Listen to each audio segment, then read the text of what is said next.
Video 2। मंडी के दर्शन से अर्थ लाभ। किसी से सुना कि मंडी में कई व्यक्ति जाकर खरीद फरोख्त का व्यापार करते हैं और धन कमाते हैं। मंडी में आने जाने वाले, उस क्षेत्र के संपर्क में रहने वाले, नित्य दर्शन करने वाले लोग धनी व्यापारी बन जाते हैं। इस चर्चा को सुनकर एक बेकारी दूर करने का इच्छुक व्यक्ति मंडी जाता है। वहां का रंग ढंग देखता है, कईयों को बेचने में और कईयों को खरीदने की क्रिया करते हुए और लाभ कमाते हुए देखता है। उसकी श्रद्धा बढ़ती है कि बात ठीक है, यहाँ बेकारी दूर करने और कुछ उपार्जन करने के साधन मौजूद हैं। अब वह वहाँ वालों से पूछताछ करता है कि मेरी स्थिति के अनुसार यहाँ क्या काम करना संभव हो सकता है। जो सुझाव समझ में आया उसे अपनाता है, निरंतर परिश्रम करता है, भूलों को सुधारता है और क्रमशः व्यापार बढ़ता चलता है और वह धनी व्यापारी बन जाता है। दूसरे बड़े व्यापारियों की तरह कार कोठी बना लेता है। जो पूछता है उसी से मंडी की प्रशंसा करता है और कहता है कि यही सौभाग्य वृद्धि का वरदान है। जो इसके दर्शन करता है अमीर बन जाता है। उसका कथन अक्षरशः सही और अनुभूत भी है। दूसरा व्यक्ति मंडी के द्वारा धनी होने की चर्चा सुनता है। उसका महात्म्य सुनकर लालायित हो उठता है। प्रातःकाल स्नान कर, चंदन धारण कर, हाथ में धूप दीप नैवेद्य पुष्प अक्षत लेकर जा पहुंचता है।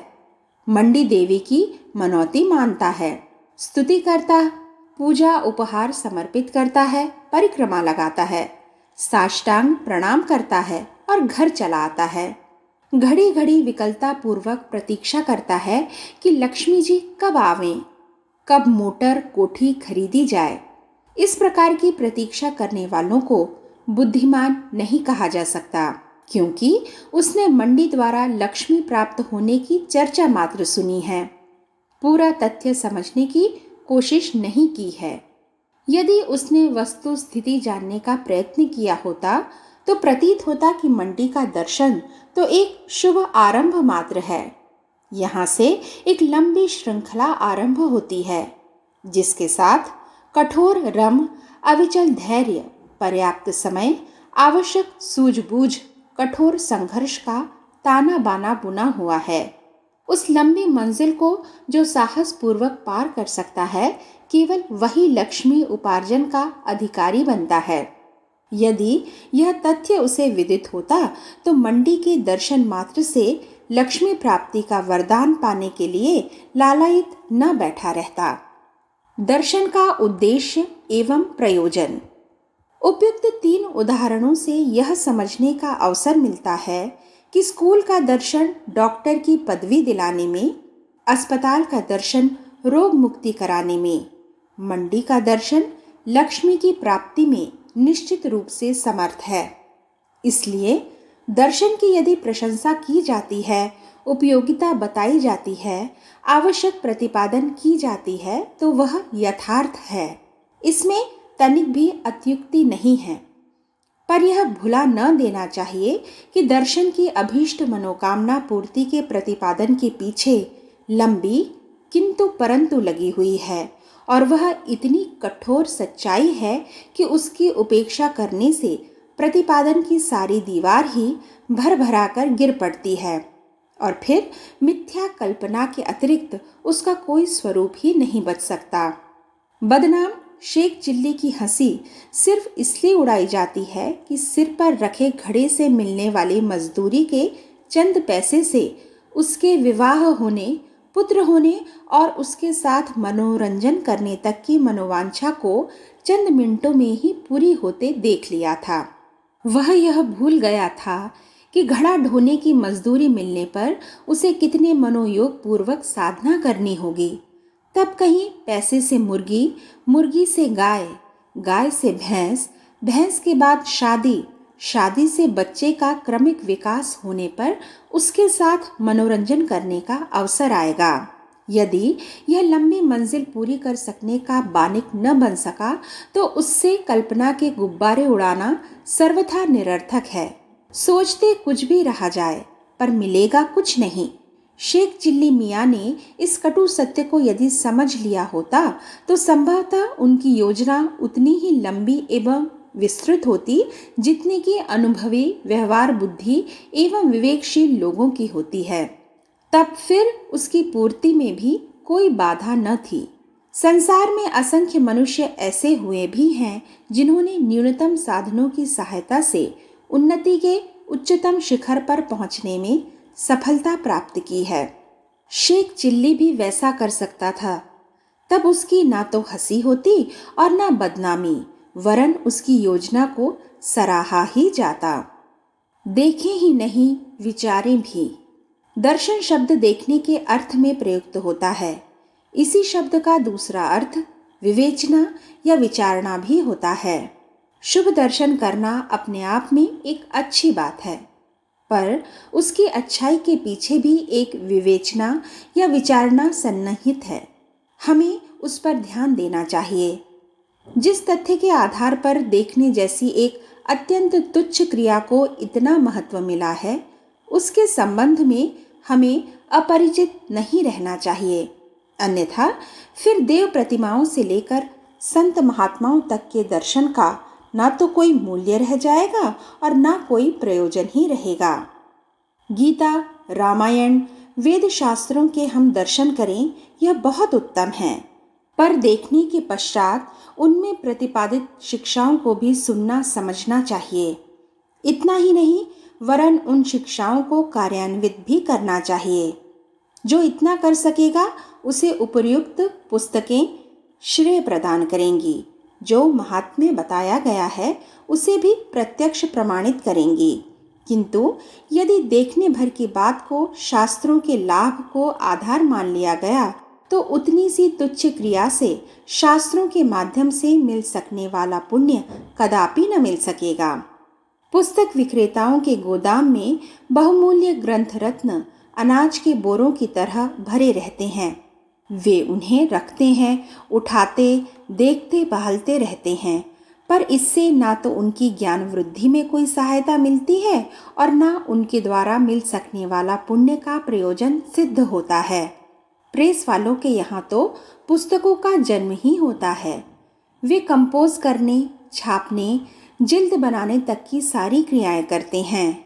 गीता के प्रवक्ता भले ही कृष्ण रहे हैं, छंदबद्ध भले ही व्यास जी ने किया हो, पर इस पुस्तक को मूर्त रूप देने का श्रेय तो प्रेस वालों को ही है। वे भी कृष्ण एवं व्यास के बाद तीसरे नंबर के गीता उद्गाता कहे जाएं तो इसमें कुछ भी अत्युक्ति न होगी। फिर भी गीता, वेद शास्त्र आदि के अध्ययन से जिस लाभ की आशा की जा सकती है, क्या वह उन पुस्तक विक्रेताओं या प्रेस वालों को मिल पाता है? भावनाएं ही आधार हैं। मंदिरों में प्रतिष्ठापित प्रतिमाएं मूर्तिकारों की कला और मेहनत का परिणाम हैं। वे अपने जीवन में विभिन्न देवी देवताओं को गढ़ते बनाते रहते हैं, पर क्या मीरा को जो लाभ गिरधर गोपाल की छोटी सी प्रतिमा ने दिया था वह उन मूर्तिकारों को मिलता है? कारण स्पष्ट है कि मूर्तिकार केवल पत्थर को खोदता, चीरता, तराशता, घिसता है। उसकी कार्य पद्धति यहीं तक सीमित है। देवता को हृदय में बिठाने और उन भावनाओं के अनुरूप जीवन को ढालने बदलने से उसे कुछ प्रयोजन नहीं होता। फलस्वरूप उसे वह लाभ भी नहीं मिलता जो भावुक भक्त उन्हीं प्रतिमाओं के माध्यम से प्राप्त करते रहते हैं। यही बात बुक सेलरों और प्रेस वालों के संबंध में भी लागू होती है। वे किताबों का व्यवसाय मात्र करते हैं। जो मूल्य कुंजड़े की दृष्टि से आलू का है, वही इन लोगों की दृष्टि से ग्रंथों का। ऐसी दशा में स्वाध्याय द्वारा जीवन निर्माण के प्रयत्न में लगे हुए ज्ञान साधकों की तरह उन्हें लाभ मिल भी कैसे सकता है? दर्शन तब तक अधूरा है जब तक उसका दर्शन भी हृदयंगम करने के लिए हम तत्पर न हों। तीर्थों में, मंदिरों में अगणित लोग देव दर्शन के लिए जाते हैं। प्रतिमाओं को देखते भर हैं। हाथ जोड़ दिया या एक दो पैसा चढ़ावे का फेंक दिया, अथवा पुष्प प्रसाद आदि कोई छोटा मोटा उपहार उपस्थित कर दिया। इतने मात्र से उन्हें यह आशा रहती है कि उनके आने पर देवता प्रसन्न होंगे, एहसान मानेंगे और बदले में मनोकामनाएं पूर्ण कर देंगे। आमतौर पर यही मान्यता अधिकांश दर्शनार्थियों की होती है, पर देखना यह है कि क्या यह मान्यता ठीक है? क्या उसके पीछे कुछ तथ्य भी हैं? या ऐसे ही एक भ्रम परंपरा से भ्रमित लोग इधर से उधर मारे मारे फिरते हैं। ईश्वर एक है, सर्वत्र व्याप्त है। उसकी उपस्थिति कण कण में विद्यमान है। किसी स्थान में न तो वह अधिक और न कम। भावनापूर्वक जहाँ भी उसे देखा जाएगा वहाँ प्रस्तुत होगा, और जहाँ भाव रिक्तता रहेगी वहाँ उसका अस्तित्व भी अनुभव न होगा। गंगा जल की शीशी हाथ पर रखकर झूठी कसम खाने का प्रश्न आने पर एक आस्तिक ग्रामीण की छाती दहलाने लगती है, और वह बड़े से बड़े लाभ के लिए भी वैसा नहीं कर पाता।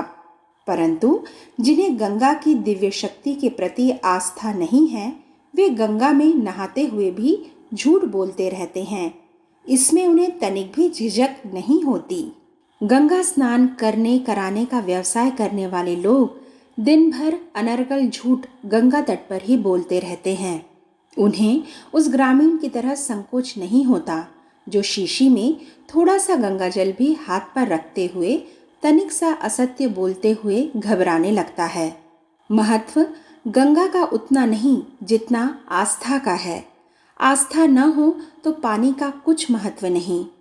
कितनी ही नहरों और तालाबों में भी गंगा जल भरा रहता है, पर आस्था के अभाव में वह जल कोई धार्मिक प्रयोजन सिद्ध नहीं करता। गंगा जल का दर्शन तो उसमें नाव चलाने वाले और मछली पकड़ने वाले भी करते हैं, पर उन्हें तब तक पुण्य लाभ कैसे मिलेगा जब तक उस जल दर्शन के साथ साथ भाव दर्शन भी संयुक्त एवं समन्वित न हो।